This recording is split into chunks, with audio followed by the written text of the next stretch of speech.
Hello guys, welcome back to our channel Life Reviewed. My name is Deb and episode 5 of Apple TV's Foundation recently launched. It's called Upon Awakening. We finally get some answers as to what happened to Sheldon and Rach after episode 3's cliffhanger ending.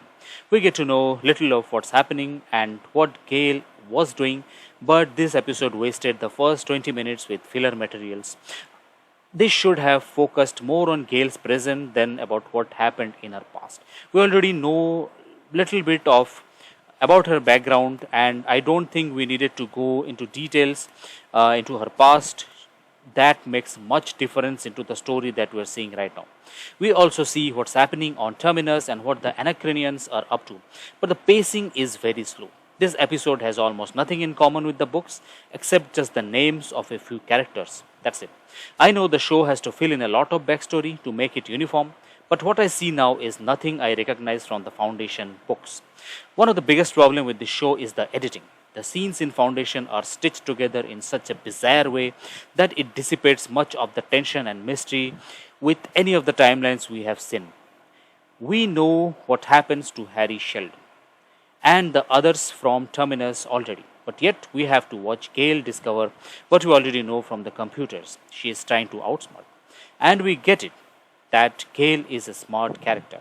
But after living all her life on a backward planet like Synax, and after immediately getting arrested from Trantor in this episode, we see she knows all about star maps, official navigations, and names of star systems.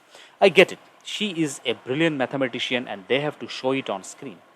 But that does not answer how she suddenly has encyclopedic knowledge about star maps, navigation, and which planet revolves around a dark star. She is good around a computer even when she grew up in a planet which frowns upon all type of technology. This is just lazy writing. And it seems they are going to keep Sheldon in the show in the form of a hologram, maybe? I don't know, maybe in some capacity. We see his virtual avatar and some virtual blood in the end of this episode, after he was fatally stabbed by Rach. But we still do not know why Rach did it, why he stabbed Sheldon. I will still say that this was all pre-planned by Harry and Rach was just following his instructions. There is some bigger picture here which we will see in the coming episodes. But tell me something, who makes a murder weapon a key to a starship? Another piece of lazy writing. And we come to know what Gail is heading towards Helicon, Harris's homeworld. Are they planning to set up the second foundation there? If yes, then that will be another big change from the books.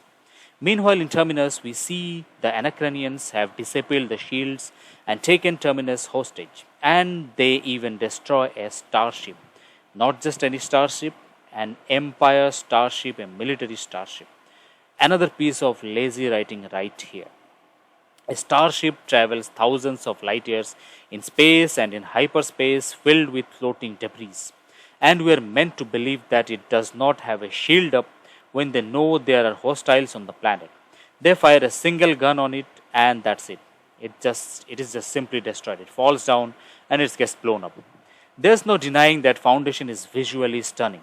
The characters are at least interesting enough to stick with for the time being. Is that enough to make the first season worth watching so far? I still see nothing which reminds me of the brilliance of Asimov's book. I hope the second half of this season proves me wrong. Let's just hope the editing and the writing improve. That's it guys. I hope you enjoyed this video. Do put in the comments what you liked about this episode, what you disliked, if you agree with me or not, and what points you would like me to cover in the future. I will see you in the next one. Till then, stay safe and goodbye.